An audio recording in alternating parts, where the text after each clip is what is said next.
How many of you need to be better business leaders? You know, because leadership in business today is everything. Bad leadership, the company goes. You know, great leadership, the company grows. Also, we were talking about cars. If you're a car guy and you love, who doesn't love cars? I know some people don't, but I absolutely love cars. We're also going to be talking about Uber, what's happening with them, the future of cars, and also Tesla with Elon Musk, a great entrepreneur. So it's a very important show because it's about leadership, business, cars, and the future of transportation. Any comments, Kim? Well, I'm very excited because this guy is hands-on. He's been at this for a long time, and you know he has a book out called Car Guys versus Bean Counters, and I love that because it reminds me of my dad. Because my dad was the sales guy. He was the guy in the streets. He was the guy in the trenches, and he went head-to-head with the accounting bean counters who only looked at the numbers, not the people, not the product. So I'm excited. We're going to learn a lot about leadership. We're going to learn a lot about what it takes to be a success in business, and we got the guy to do it. But also somebody who's not politically correct. He'll speak out, so those of you just hang on because you'll be hearing some things you'll never hear on, let's say... Anyway, other shows. So our guest today is the infamous Bob Lutz. He's a former vice chairman of GM, and he served as a Marine jet pilot. And Bob Lutz is an icon. When you see him, you know who you're looking at. You know, I put you up there, Bob, with your friend Lee Iacocca, because Lee Iacocca was a spokesperson for the industry, you know, during my time. And you're that spokesperson today, especially the big transition. And there's another saying that I think that Bob can talk to us about. There's an old saying that goes something like, as goes GM, so goes America. As goes GM, so goes America. So you guys pay attention, listen up. Even if you don't like cars, I don't know who that would be, but you're going to learn about not only about cars, leadership, Uber, Tesla, but what's going on with America. So welcome to the program, Bob. Thanks. Good to be with you. And then I have to say this, you know, Semper Fi, and you're a former Marine pilot. Let's talk. So are you, and that makes us part of the fraternity. Yeah. There was something somebody said about you. Is you have the compassion of a Marine drill instructor or something. That's a high compliment. Yeah. So one question is, how did the Marine Corps help you in business? Well, I think Marine Corps training is absolutely the best leadership school in the world. I agree. Because the first thing you learn is to obey orders. That's the minimum. You learn to respect authority, and you learn to obey without question. And then later in the leadership training, they also teach you self-expression, how to formulate an opinion, how to motivate people at different times, using all of the tools in the leadership bag of tricks, including fear and intimidation when that leadership style is called for, positive motivation. The college coach, rah, we can do this team is sometimes applicable. And, of course, there's the ethical foundation where the Marine Corps provides a bulletproof and inviolable code of ethics for those people like myself who are not overly religious. But it's certainly, the Marine Corps leaves you with a set of values. If you follow them through your life, you're going to be a good and successful person. And it transfers, doesn't it? You carry it out when you leave the Marine Corps. It goes with you, doesn't it? It becomes part of you. Oh, absolutely. And almost throughout my career, I always identified as a Marine officer. And I kind of felt like I was on temporary additional duty to the civilian world. So let me ask you, Bob, with your Marine training and the ethos and all, when you went into the corporate world, did you face obstacles from people that weren't of that mindset?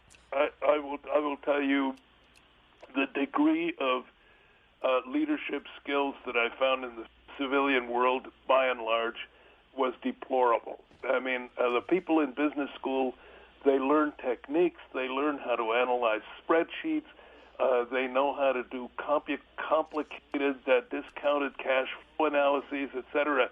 They're very smart.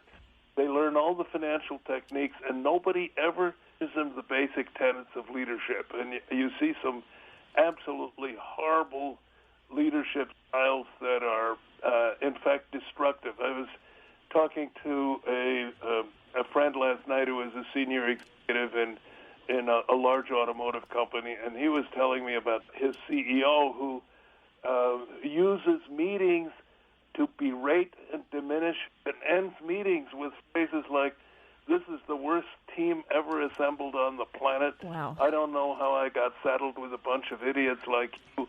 I mean, this is... That's supposed to motivate them and encourage them? Exactly right. I mean, everybody just silently shakes their heads and rolls their eyes and waits until it's over.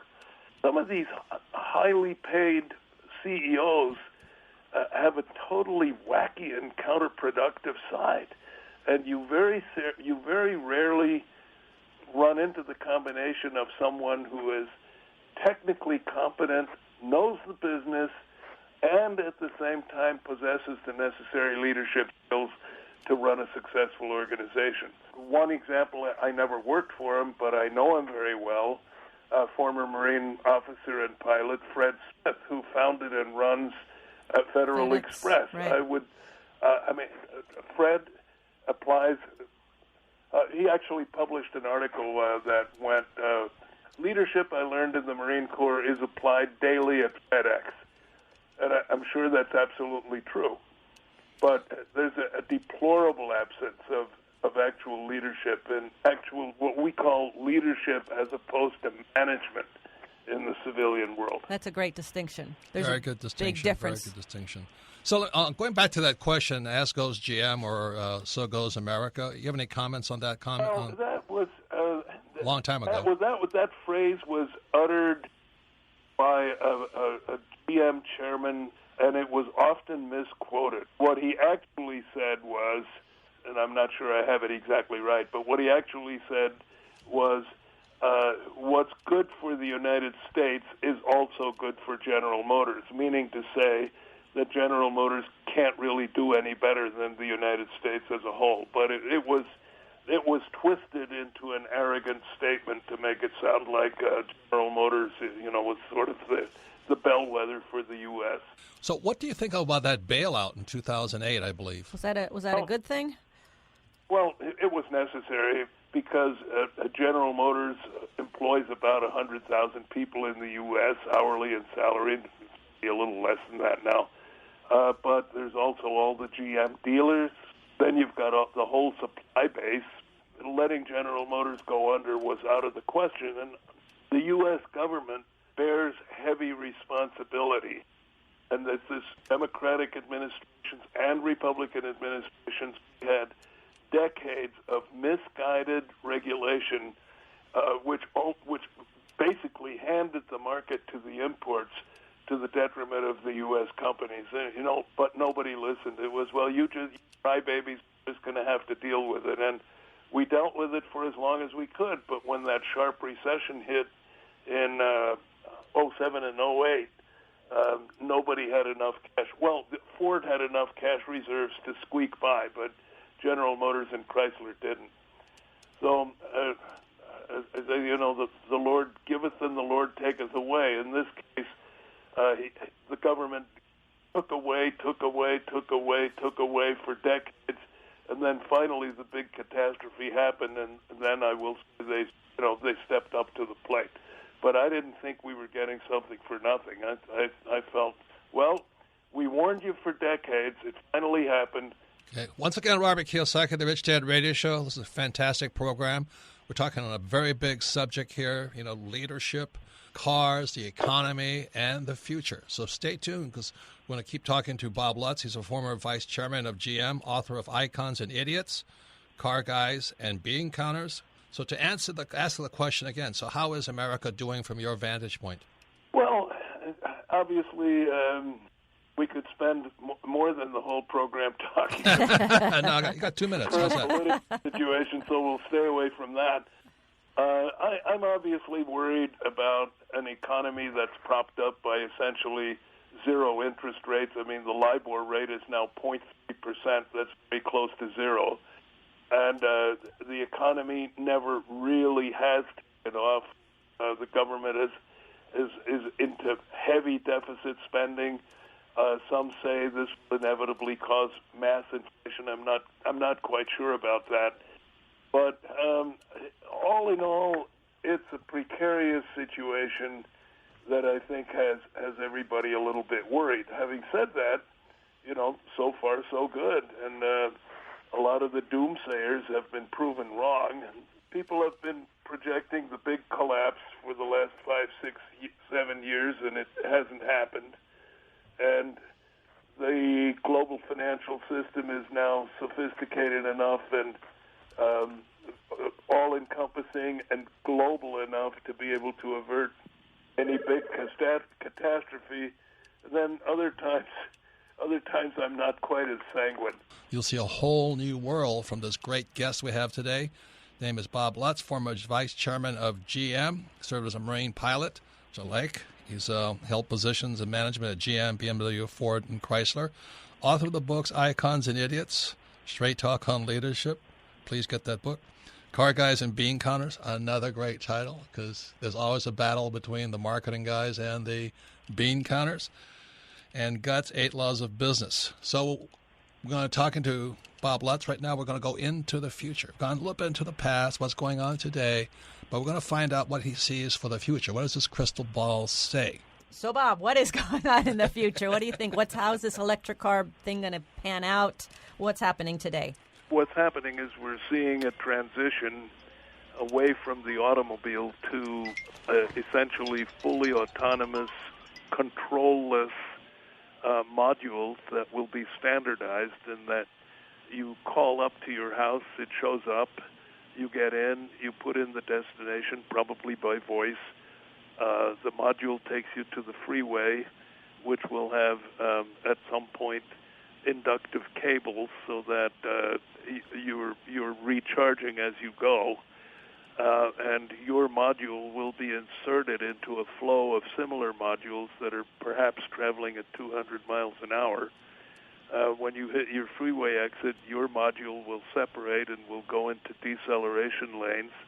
It will pass the exit point, and you'll be billed for the miles traveled. It'll take you to your ultimate destination. You get out and basically send it away. And this is, I used to say 20, 25 years away. Now I'm sort of saying 15 years away.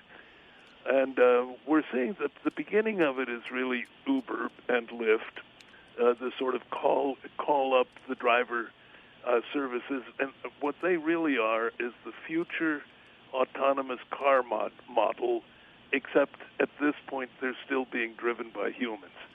But the next phase, and it's already, Singapore already has the first driverless taxis. It's coming in all U.S. cities. General Motors is preparing Lyft to have a fully autonomous electric Chevrolet Bolts. That's probably a year and a half away. So unfortunately, this is the decline and end of the automobile as we know it. And you won't care when this module shows up at your house. They're all gonna have the same shape. They're all gonna have the same performance because it'll be autonomously dictated. So you don't care whether your module is made by BMW or Chevrolet or Ford any more than you care who made the railway car when you're riding in a train. It's just there. Brand distinction will go away, and maybe some companies will continue to exist producing modules, just like there's the U.S. Freight Car Corporation and so forth. But from a psychological standpoint, it's just not going to matter a social and psychological standpoint, it's just not going to matter anymore. So what's going to happen to the Uber drivers? Oh, well, unfortunately, they're going to go back where they were before, which is back to their day jobs. And what about us who love driving? I mean, I love driving my car. Well, I don't want to. There is help. Help is being created as we speak with all of these private country clubs. There's Michigan Concourse, which is on a terrain about 20 miles north of Detroit. There's racetrack and all kinds of facilities for car guys to keep their cars at the track in a garage. You can even build little spec houses so that you can spend the whole weekend there. There's several in California. There's Autobahn in Joliet, Illinois, where all the people from Chicago go to. There's Monticello in New York. So the people that can afford it will have their cars that they can drive at these private clubs. So, Bob, it's almost like the horse then, right? You know? Exactly. It's the same. That's the analogy I use. There used to be a whole cult around the horse. There were horse guys, people who had multiple horses. They had a fast horse for weekends. They had a dray horse to schlep the buggy around, et cetera, et cetera. But around the turn of the 19th to the 20th century, the horse disappeared. But it leads a very comfortable and profitable existence on private property, dude ranches, horse ranches, riding stables, et cetera, et cetera. So the horse is alive and well. It's just not on the public roads anymore. That's a very good point. And so then what's going to happen to the GMs and the Fords, and what's going to happen to those companies? I don't know. I don't know. I mean, they can probably make the transit. Somebody's got to produce the modules. Right. And the automobile companies are obviously the logical people to produce those. But the problem is where car companies make the money is not on commodity cars like, basic Fords and Chevrolets. The money is made on stuff like full-size pickup trucks, full-size sport utilities, brand vehicles like Range Rover, Mercedes-Benz, BMW, where the cost to produce the car is the same as everybody else's, but you get a multi-$1,000 brand premium because people want the psychological gratification of driving something with an upmarket label. And all of that's going to go away. So what's going to happen to the car dealers and sales guys and all those car lots? And it's basically the same thing that happened to the big used horse lots and new horse providers and buggy whip manufacturers and everything. It's just all going to transition away. And what's your time frame you're saying for this? Well, as I say, I used to say 25 years. Now I think we're looking at more like 15. Wow. And it'll be a gradual transition. For a while there will be blended traffic of driver cars intermingled with driverless cars. But that's not going to last very long because the feds and the states are going to figure out that the accident rate among driverless cars is far less than cars being driven, and that the only accidents involving autonomous cars are when they're being run into by cars with drivers. and when that happens, there will be irresistible pressure to get driver cars off the roads. Wow. So let's go into the one more guy right now is this guy, Elon Musk. He's a genius as far as an entrepreneur, but you call Tesla basically a cult company, not a car company or something like that? The problem with Elon Musk's business is that it's a horrific money loser. And if it weren't for government subsidies and $1.3 billion transfer and 25-year tax holiday from the state of Nevada, et cetera, and constant recourse to the capital markets, Tesla would be broke 5 times over years ago. But Elon Musk is a captivating personality. He has a cult following.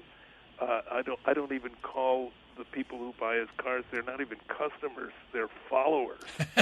and I criticize Tesla a lot, not because of the cars and not because of Elon Musk, who is a fascinating and bright individual, and I know him and I like him, but I criticize Tesla because it's a lousy business. And you cannot, over time, run a business year in, year out, hemorrhaging cash, operating without profit, and constantly saying, yeah, I know, that wasn't too good, but wait till next year, or wait till next quarter, or we're going to double production, or the reason we're losing money is we're gearing up for the big 500,000 units. And every time he says something like that, the stock should go down, and the followers all say, oh, oh, this is unbelievable. Elon Musk is saving the planet, and they buy more stock, and the stock keeps coming up. I mean, it keeps going up. It is totally, totally irrational, and at some point it's going to come to a bitter end. Once again, it's Robert Kiyosaki, the Rich Dad Radio Show. Our great guest today, fantastic guest. Could talk to him for hours. Bob Lutz, former vice chairman of GM, Swiss-American. He's a Marine pilot, and he held top management positions at GM, BMW, Ford, Chrysler. He's author of Icons and Idiots. Please read that book. Car Guys and Bean Counters, and Guts, 8 Laws of Business. So before we go to break, let me ask this question, okay? Because Kim and I were just out in Sonoma Valley with all the yuppies and puppies and all that stuff, and the guys that all have a little finger up drinking wine. And there are a lot of Teslas. It's really hip. It's cool. They're instead of a parking lot, they have Tesla stations. The question is, something twists in my stomach. So I would ask you, would you buy a Tesla? Would I buy one? Does it? Yeah, I'd buy one for the car, and as long as the company lasts, and as long as there's plenty of recharging stations. But it's exactly as you said, though. It's a cult, and either it hits you in the gut or it doesn't. Wouldn't you say? That's true? Well, Elon Musk currently has attained the same status that Steve Jobs did Right. at Apple. Yes. But the problem is Steve Jobs ran a company that was not only innovative, it not only did great products, but it generated enormous amounts of cash and was hugely profitable. And that's the part that Elon hasn't figured out yet. And Wall Street hasn't figured it out. So once again, we're talking to Bob Lutz, former chairman of GM. It's a great program for all of you interested in leadership and cars and Uber and Tesla and the future and Elon Musk. We'll be right back.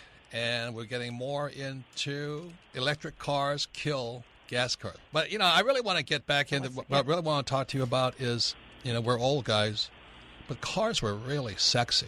You know what I mean? The Camaro, the Corvette, they were sexy cars. I remember the Chevelle SS 396, 1969. I got stimulated looking at those cars. But, Robert, those were terrible cars. Oh, I know, but but they were sexy, Bob. They were sexy. Well, they were sexy because that's what you admired when you were young. But well, they're still selling.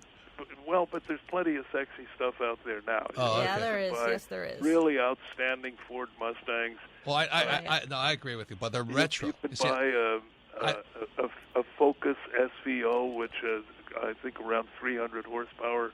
Yeah. A pocket rocket. You could get all kinds of hot Camaros. I think the new Corvette is probably one of the sexiest cars on the road today. I agree. I agree 100%. I don't buy this argument, but they're used to. And remember, back from those days, all we remember is the Chevy 409s and the old Oldsmobile 442s and the GTOs. But those were also the exceptions in a sea of look-alike, boring sedans. That's well, right. I hate to tell you this, but that's how I see the world. Every time I see a Prius, I don't get turned down. So our guest today is Bob Lutz, former vice chairman of GM, served as Marine pilot, held management positions at GM, BMW, Ford, Chrysler, and his books are Icons and Idiots. Please get that, especially if you're an idiot. Car Guys and Bean Counters, and Guts, 8 Laws of Business. So, Kim, you have some comments for Bob? I do. And I also want to say that Bob also has a current business called VLF, which is another car company, and you can find out more about that VLF. It's he's got a car coming out called Destino, which is sexy. Very sexy. That is sexy, yes. sexy. So here's my question, Bob. You wrote a fabulous book called Icons and Idiots: Straight Talk on Leadership, and your whole expertise is on leadership. So, who are the icons you've worked with, and who are the idiots you worked with, and why? Well, the title is provocative, and it started out being the working title for the book. And I said, look, it's too extreme because there's probably only one real idiot in that book. But the publisher said, no, let's not do something like success and failure. It all depends on leadership style or anything bland like that.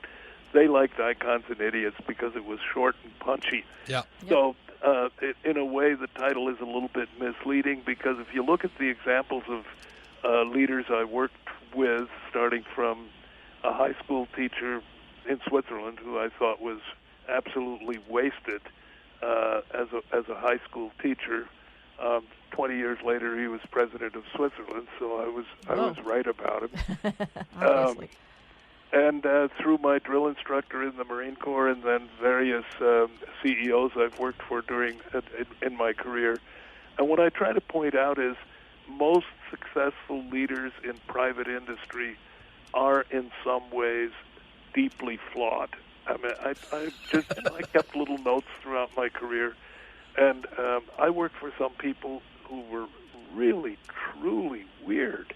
And you ask yourself, when you're working for him, how did this guy ever work his way up into a position like this? And the answer is, in a relative sense, he was successful. And at the end of the day, you have to say, well, okay, the iconic side of his personality outweighed the idiotic side of his personality. And I would say, frankly, we were just talking about Tesla and Elon Musk. I have never worked for Elon, but I know people who have, and I think he would make a perfect subject for another chapter in Icons and Idiots, because he has his extremely weak and negative sides. And, most leaders, most really famous leaders do.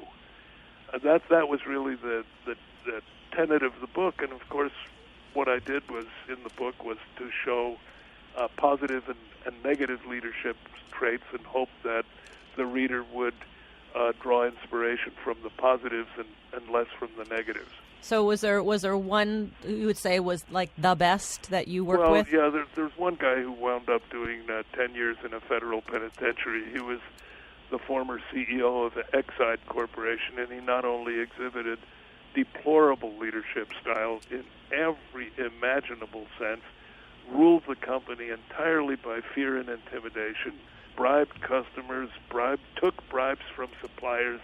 I mean, this was just an all-around bad guy. And other than the fact that he was charming, there was really nothing positive to say about him. His name is Art Hawkins. Ah. Now we got to read this book, because and I got to ask too, because what do you think of Lee Iacocca as a leader? Well, he was one of the examples in Icons and Idiots, and once again, he had incredible positive sides. When he wanted to be, he was a brilliant motivator. He was a visionary. He could see the big picture. He was bold. He recognized opportunity and seized it. I mean, he would have made a fabulous battlefield commander.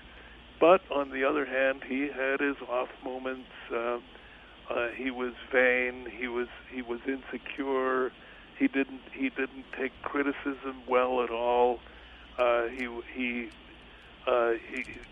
People that he felt had crossed him or hadn't shown the proper respect, he bore grudges, and some wound up getting back at him. So he was a bundle of mixed human emotions. But everybody who has seen Iacocca on television thinks, wow, what a supremely self-confident person.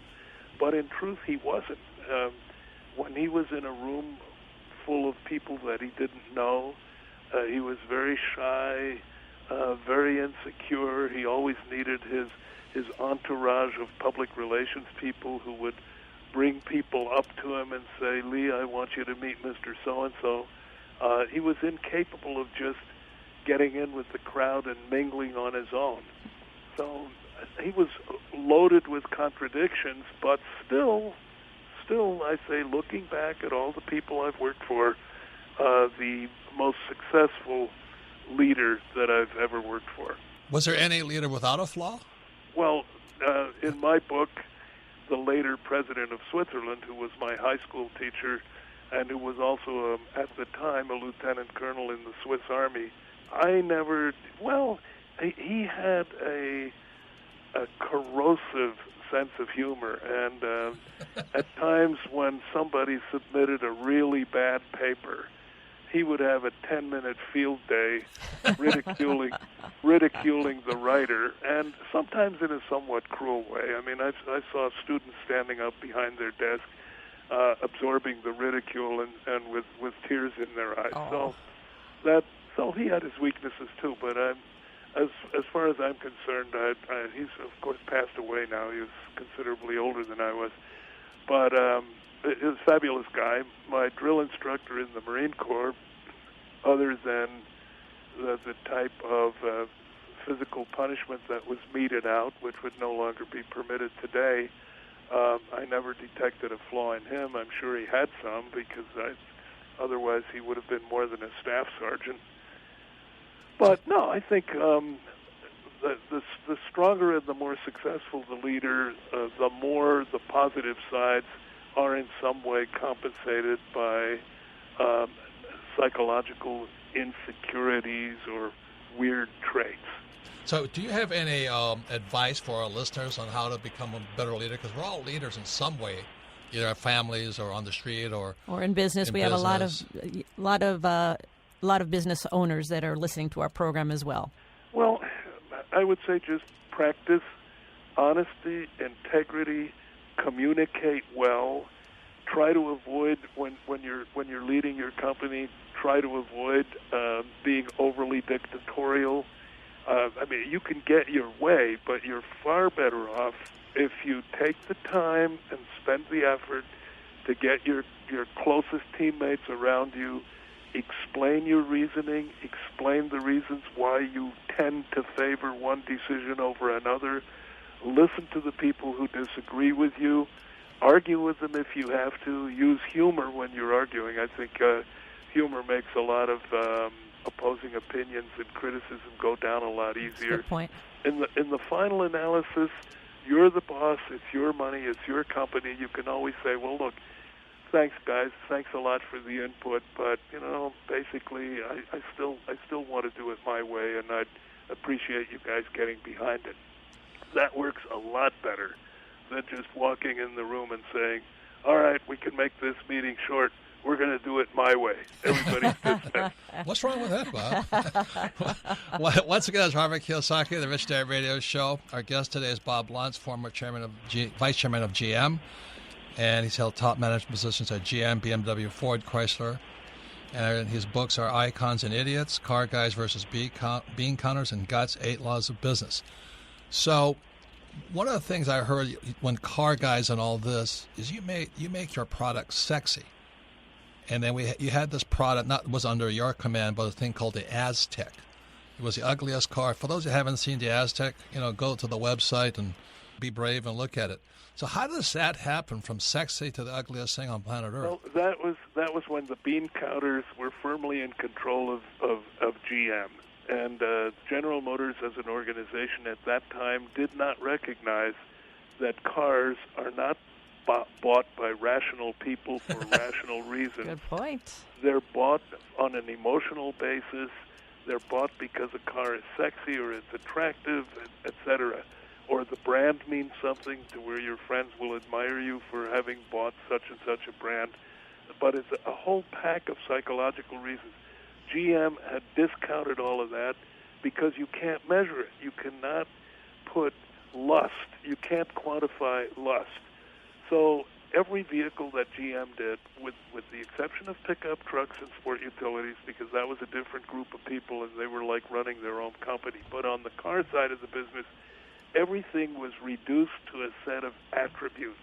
And the feeling was if you got all the attributes of the car right, package, fuel economy, weight, acceleration, braking, et cetera, if you got all that right, it was going to sell. And it was ridiculous, and the ultimate example of that was the Pontiac Aztec, which was an attribute-based vehicle, and some of the attributes, in fact, a vast majority of the attributes, were the satisfaction of GM internal goals, like minimize tooling expense, maximize parts reuse from other cars, simplify manufacturing, less hits per stamping. So there was all this multitude of internally focused goals, which the Aztec all satisfied. And then the people in charge of the Aztec program just resolutely refused to listen.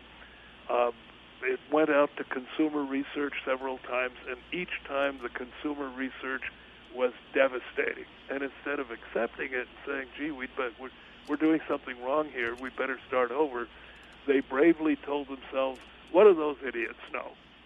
It was produced and became a laughingstock. And in a way, that was a good thing, because I think it paved the way for my tenure as head of product development when I just threw that whole attribute-based system out.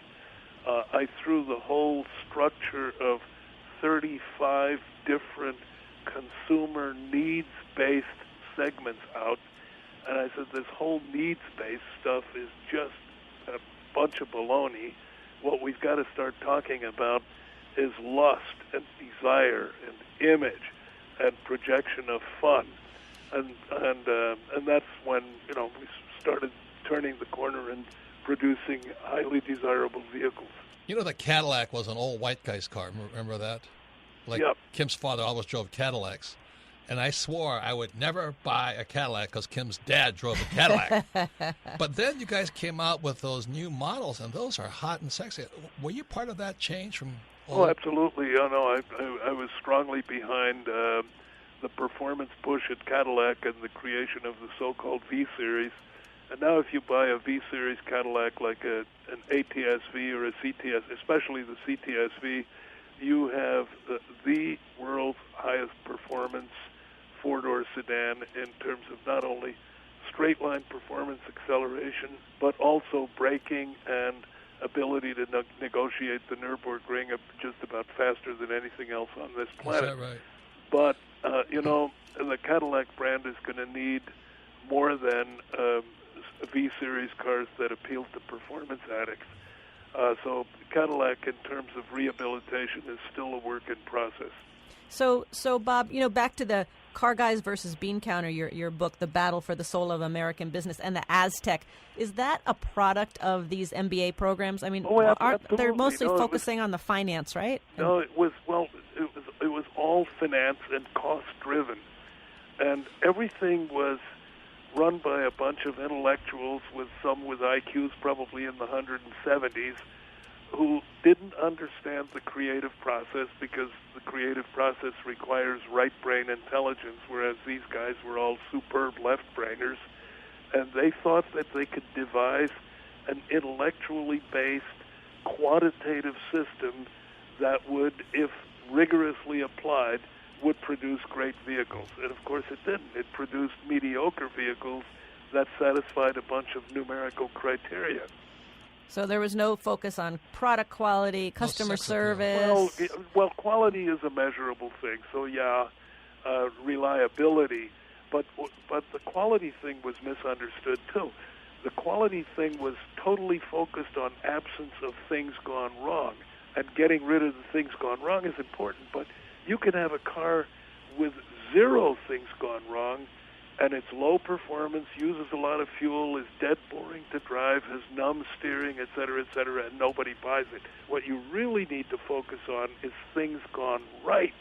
And if people are delighted with a car, they'll forgive it certain flaws. It's a lot like an income statement. You've got things gone right are your revenue. Things gone wrong are your costs. And you try to keep the gap between the two as big as possible. Well, thank you very, very much. That's fantastic. I could listen to you forever. But also congratulations on all your success, and congratulations on your the launch of Destino. When is that coming out? Your new car? It's dribbling out. Dribbling out. Okay. Yeah, it's dribbling out. We're not in a hurry. We want to make sure it's right. We want to make sure we have some good dealers. I want to thank Bob Luntz, former vice chairman of GM. He was fantastic. I mean, I loved it. I learned a lot. It shook me in many areas. One of the big ahas, or the really things that shook me, was when he talked about the future of the electric car. And basically, as you said, Robert, the car is going the way of the horse and buggy. It's just like the horse. And the gas cars are going to disappear, according to Bob, and it's going to be taken over by driverless electric cars. And he's talking 15 years. So that was a big point. So Melissa, this is Ask Robert. What's the first question, please? Our first question today comes from Leslie in Cranston, Rhode Island. Favorite book, Rich Dad, Poor Dad.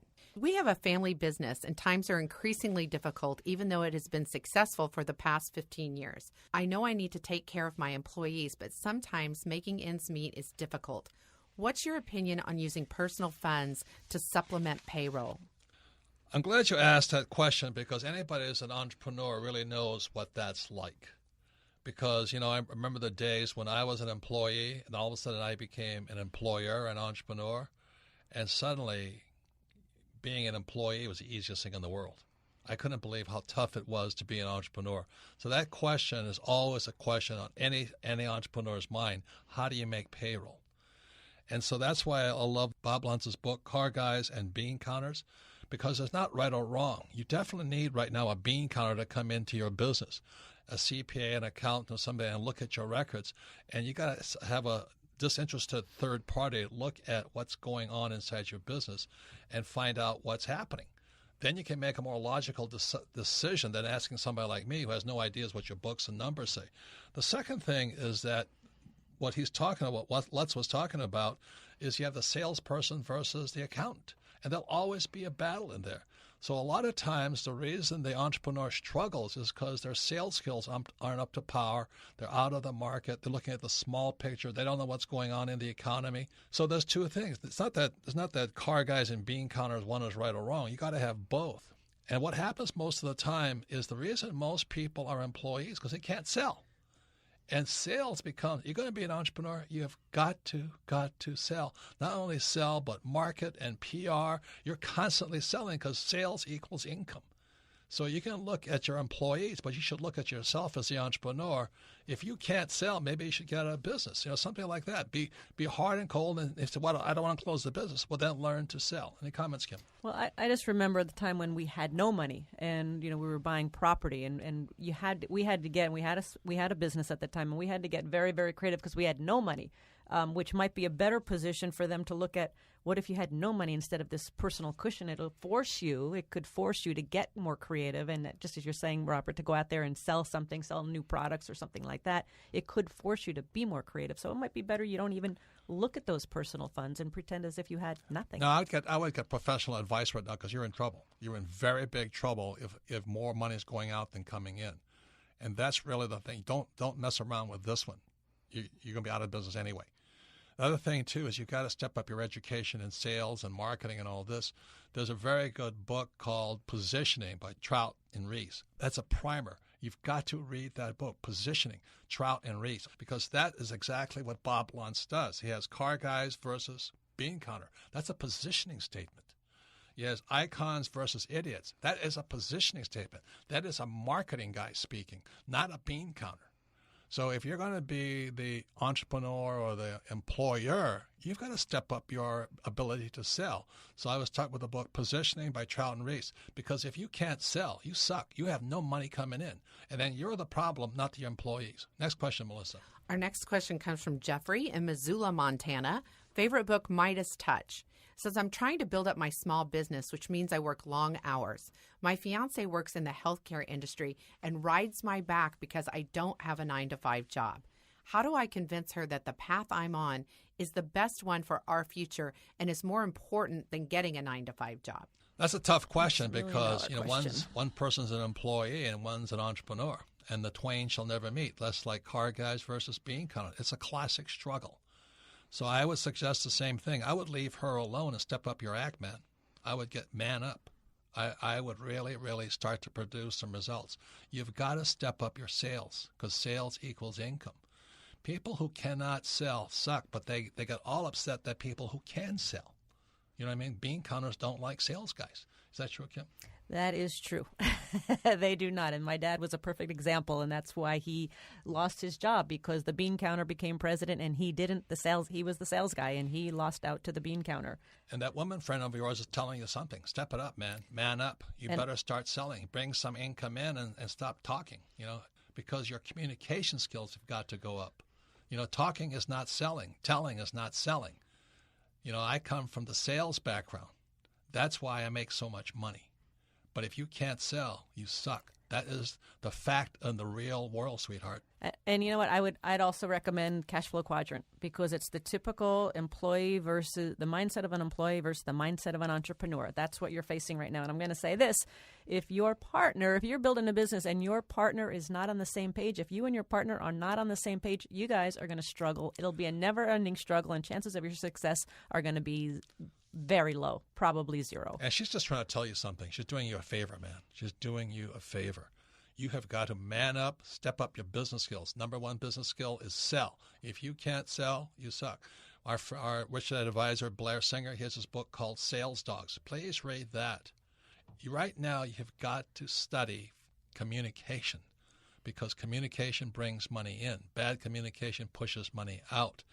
So like the other guy, I advise getting a bean counter to look at your numbers in your books, see where your expenses are eating you alive. And so let's say your numbers are $1,000 a month. You've got to sell $10,000 a month, man. And that's why most small business guys fail. Entrepreneurs fail because they can't sell. Next question, Melissa. Our next question comes from Mark in Flagstaff, Arizona. Favorite book, Rich Dad, Poor Dad. Says, I know the value and importance of having a strong mentor when starting out in business, but how do you know who to trust? Also, what's your opinion on hiring a life coach? You're asking me kind of ridiculous questions right now. I mean, I'm being serious. Like, if you ask me, how do I find the perfect wife, or how do I find the perfect husband? Well, you got to go out there and play the market, sweetheart. You got to go kiss a lot of toes to find one frog. Then you kiss 1,000 toes to find the fairy princess here. That's real life. That's called selling. That's called communication. If you're so afraid of making a mistake, you shouldn't really be an entrepreneur, because entrepreneurs make mistake after mistake after mistake after mistake after mistake. Employees get fired for making mistakes. So obviously, you can ask Kim, how many times did I ask you out? You asked me out for about 6 months. Yeah.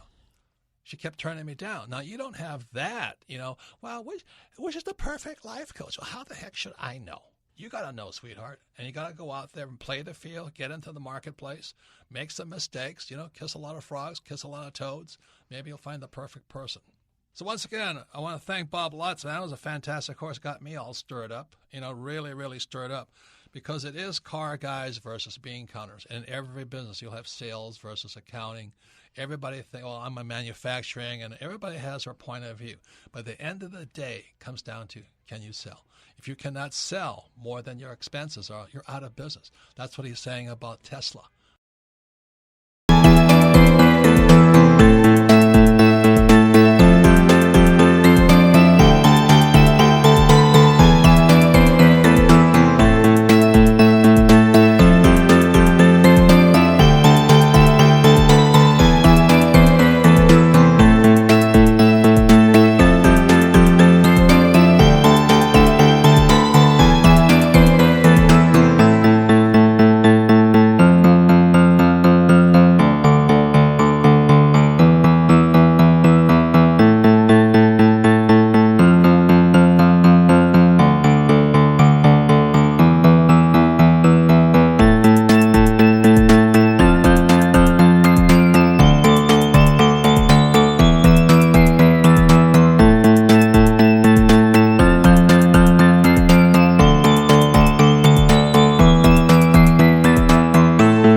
mà diều đã bóng đắm cháy giữa đồng kỷ niệm yêu thương trong mỗi ngày tiếng ru gọi hãy nhớ biết bao